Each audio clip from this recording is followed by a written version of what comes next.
बेनकाब। हमारे अजदाद ने अपने मज़हब और रस्म व रिवायात के मुताबिक ज़िंदगी गुजारने के लिए एक अलहदा रियासत तो हासिल कर ली, लेकिन इस मुमलिकत खुदादाद में खुदा के बंदों की हालत बहुत बेआसरा है।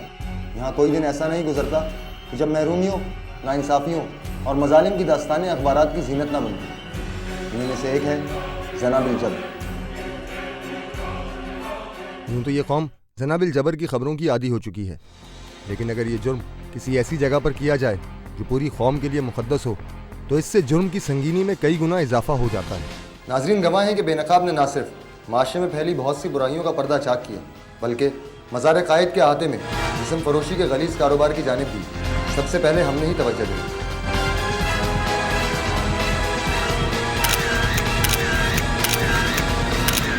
फ़राइज़ से गाफिल और सब अच्छा है कहने की आदी हमारी इंतज़ामिया अगर इस मसले की तरफ संजीदगी से ध्यान देती तो मज़ार कायद के अहाते में वो सब कुछ ना होता जो 15 मार्च की रात हुआ। लोधरा के ख़ानदान के लोग मुक़द्दस मकामात की ज़ियारत की गर्ज से निकले।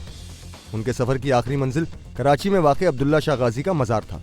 आने वाली मुसीबत से बेखबर इन सादा दिल लोगों ने कायदे आज़म के मज़ार पर हाज़िरी को भी अपना फ़र्ज समझा और मज़ार कायद पहुँचे।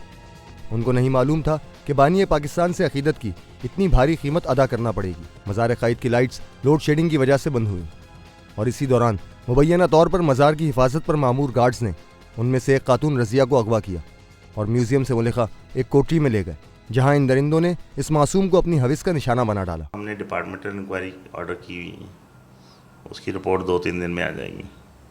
जो सारे लोग मतलब कर रहे हैं उसमें ना, प्लस पुलिस की इन्वेस्टिगेशन भी चल रही है। जब लड़की बाहर से मिली है, आउटसाइड द मज़ार मिली, रेंजर को मिली, थर्ड एजेंसी को ना, तो मतलब इट मीन्स मतलब अंदर तो नहीं हुआ ना फिर।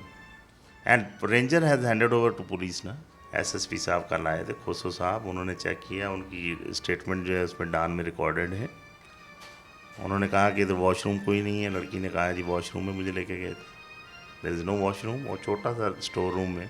हमने अपने स्टाफ की तो पूरी इन्वेस्टिगेशन कल कराई है, शनाख्ती परेड हुई यहाँ पे, उस पर तो कोई ऐसा बंदा नहीं निकला जिन पे वो शक कर रहे थे म्यूज़ियम के स्टाफ हैं।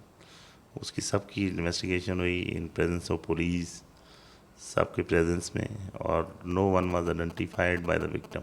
अभी इन्वेस्टिगेशन इन प्रोसेस है, पुलिस भी कर रही है, हम भी कर रहे हैं।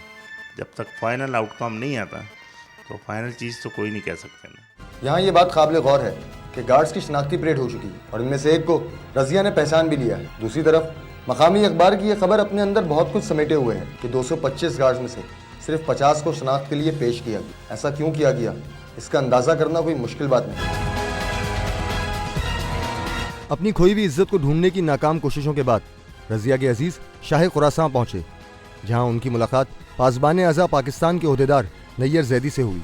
जब लड़की इंजीनियरिंग ऑफिस में थी, जो यहाँ की इंतज़ामिया है कायद आज़म के मज़ार की देखभाल करती है, तो मैं भी वहाँ गया तो देखा कि वहाँ 200 से ज़्यादा अफराद हैं और एक लड़की नहायत परेशान है क्योंकि उसके साथ जो वाक़या यहाँ मज़ार कायद के अहाते में पेश आया, तो वो एक हर गैरतमंद आदमी के लिए तकलीफ़ देह बात थी कि एक लड़की और 200 अफराद और हर आदमी उससे सवाल कर रहा है।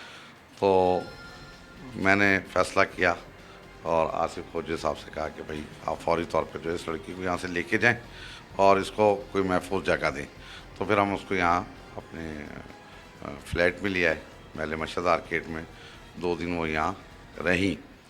वहीं मुलाकात हमारी शैला बाजी से भी हुई, क्योंकि ये वहाँ आई तो बेहतर हमने ये समझा कि बजाय इसके कि हम लोग इन्वॉल्व हों, एक औरत को एक औरत के साथ इन्वॉल्व होना चाहिए ताकि सही मायनों में जो भी हकीकत है वो सामने आए। शैला बाजी ने मुलाकात की। ये लड़की यहाँ हमारे पास जो आई रात को तकरीबन 12 बजे, 12 और 1 के दरमियान यहाँ आई। ये एक दिन पहले की बात है। लड़की तो तकरीबन 10-12 घंटे जो है वो गायब रही। ठीक है, जो कुछ भी उसके साथ हुआ ऐसा लगता है कि फिर जिन लोगों ने भी ये हरकत की FIR का उनको इल्म हो गया और ये कि पुलिस मूवमेंट शुरू हो गई है, तो हो सकता है उन्होंने मज़ार कायद के बाहर उसको छोड़ दिया हो, क्योंकि मज़ार कायद के बाहर ही से ये लड़की मिली है। और बकौल जैसे पुलिस का स्टेटमेंट है IO का कि जनाब हमें जो है वो मेजर रियाज साहब ने फ़ोन किया, जो यहाँ करता धरता हैं कायद आज़म अकेडमी के, उन्होंने फ़ोन किया कि एक लड़की है और मोबाइल भेजो, उसको लेके जाओ, वो नशे की हालत में है। तो पुलिस उसको लेके गई। तो फिर लड़की के जब वर्षा वगैरह वहाँ पहुँचे तो उन्होंने, उस लड़की ने बताया मेरे साथ ये वाक़या पेश आया। हमारा मौक़िफ़ ये है, हमारा मुतालबा ये है कि ये इतनी मुक़द्दस जगह और इस किस्म की घिनौनी हरकतें, ये तो एक वाक़या सामने आ गया और ये इत्तफ़ाक़ी तौर पे आ गया। बेनकाब